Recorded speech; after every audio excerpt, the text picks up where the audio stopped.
So at the end of the gospel, Jesus dies. Spoiler alert. It's just like The Fault in Our Stars, really. It's the exact same thing. Oh. It has a better ending, though, I promise. And no immorality. And so Jesus died, and he rose from the dead. But, you know, when Christ rose from the dead, it was a very private moment. Like, not a lot of people knew. It's interesting, these celebrations that we have in our church, which we have such fanfare, you know, like Christmas or Easter, when they happened, very few people were in on it at the moment, you know? I mean, when Christ was born in Bethlehem, nobody in Bethlehem knew what was going on. You know, there was some shepherds who figured it out, some wise men who walked over from the east, but for the most part, Bethlehem was just busy that day. They were going about their business, going about their lives. The town was overflowing because of the census that the Roman government had called. And there wasn't even a place for Mary and Joseph to stay. They didn't think like, oh, wow, here's the Savior of the world. No, God came in the midst of our busyness. He was there. And nobody knew it.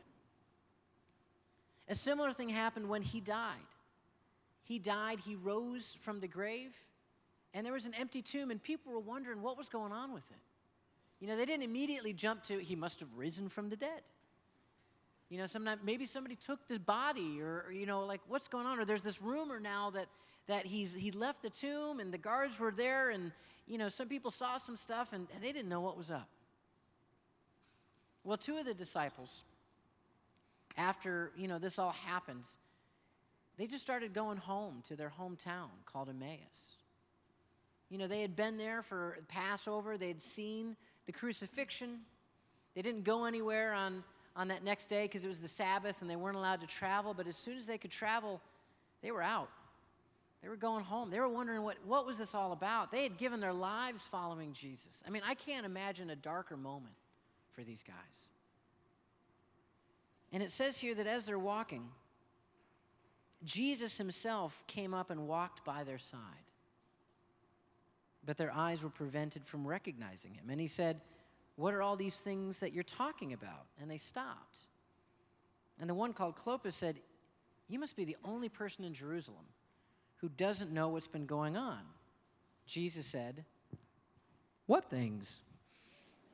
And they said, about Jesus of Nazareth. And Jesus going, tell me more. And they started to tell him about him. You know, like, well, there was this guy, Jesus of Nazareth. Yes. You know, he showed himself a prophet, powerful in action and speech before God and the whole people. Mm-hmm. How our chief priests and leaders handed him over and sent it to death and had him crucified. Yeah. And they said our own hope had been that he would be the one to set Israel free.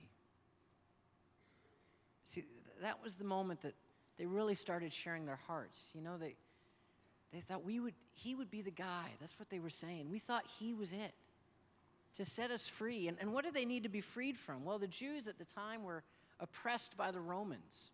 You know, they couldn't celebrate their own laws, their own feasts without permission from the government. You know, the Romans even owned all of the sacred vessels and all of the sacred garments for the priests. If the priests wanted to celebrate a major feast, they had to beg Rome to let them use their own garments to do it. It was just humiliating. They were in slavery, and they were desperate to be free. And after experiencing the crucifixion, they were saying, you know, we just really hoped he was the one. We really hoped he was the one. And Jesus said, you guys are so slow to believe what was said. Was it not necessary that the Christ should suffer before entering into his glory? And then, starting with Moses, going back to that moment of God revealing himself as I am, it says here that Jesus explained all the passages in the scriptures that were about him. I would have loved to have heard that talk. Like, that would have been super awesome. But even still, they don't see him. Even still, they don't recognize him. And as they were going near the village, Jesus made as if to go on, but they pressed him to stay for a little bit longer, saying, "It's almost evening." So he went to stay with them, and they were sitting at the table. He took bread and said the blessing, broke the bread, handed it to them. And they recognized him in the breaking of the bread. And then he vanished from their sight. And they said, "Didn't our hearts burn within us as he talked on the scriptures, as he talked on the road about the scriptures?"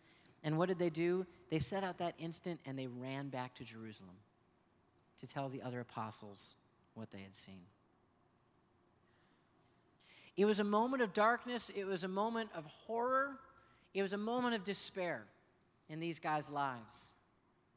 And there was God standing right next to them, having a conversation, and they didn't even realize. And I think this story plays itself out a lot of times in our lives.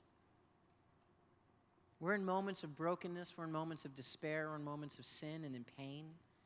We ask the question, "God, where are you?" And many times, he's standing right next to us, and we don't recognize him. God has been present in so many ways tonight already. In the witness that you've heard, in the scriptures that have been shared, in the songs that have been sung. God is here. God is here in this place in all these different ways. And what we're going to do right now is we're going to invite him in a very special way to be present in the sacrament of the Eucharist. We're going to start bringing the altar on stage right now to prepare for this. God is here. God is present to us. And in all of the sacraments, he is present to us. When I look back on my life, when I look back at all the times in my life wondering where God was, he shows himself to us in different ways. It's not that he's not present, it's just sometimes we might not recognize him. It reminds me of that poem, you've probably all heard it, that Footprints poem. It's a poem about a guy who had this vision of his life. And he looked back on his life. And he looked back at all the great and wonderful times in his life. And during those times in his life, he saw 2 pairs of footprints. And Jesus was standing next to him. And he said, "Who's that other pair of footprints?" And Jesus told him, "That's me. And all those wonderful times of your life, those joyful times in your life, that's when I was walking with you." And then the man looked at other parts of his life, the parts of pain, the parts of brokenness, the parts of death. And when he looked at those parts of his life, he just saw 1 pair of footprints, and he got angry. He said, "Jesus, in the times I needed you most, there's only 1 pair of footprints. Where were you then?" And Jesus said, "That's when I carried you. That's when I carried you." What Mary and Mike were sharing about is that we're up here sharing a gospel because we're not perfect. We are sinners in need of God's mercy. We're in need of an encounter with Jesus Christ, because God is here. Pope Francis said something really cool in his latest document. It's called The Joy of the Gospel. And this is what he said, if we could put this up. He said, "I invite all Christians everywhere at this very moment to a renewed personal encounter with Jesus Christ, or at least an openness to letting him encounter them." That's what it's about. Pope Francis is saying, look, you should all be searching for God. And I invite each and every one of you to search for God, to look for God, to reach for God, to ask, to seek, to knock. But even if you're not willing to do that, at the very least, will you let God come to you? Will you allow the God of the universe to come to you in whatever form he may take? God is here. Everywhere we look, God is here. He's in the face of the poor. He's in the liturgy we celebrate, the scriptures we read. He's in our friendships. He's in our love for each other. But he's here in the most intimate and beautiful way in the most holy sacrament of the Eucharist. What we're going to do for the next few moments is allow God to come among us in this sacrament, the body, blood, soul, and divinity of Jesus Christ. If you've never done it before, what's going to happen is that the priest will come in and he'll be carrying Christ in what's known as a monstrance. It's a beautiful vessel. But the goal isn't that we look at the vessel. In the heart of the monstrance is the Eucharist. It's the same Eucharist that we celebrate on Sunday, the living God. I know sometimes people have a tough time thinking, like, can that be God? And yet it's interesting, we don't seem to have a tough time thinking that God became man, the God of the universe becoming human flesh. That same God present in the bread and wine. It's one of the most intimate ways we can experience him in his presence.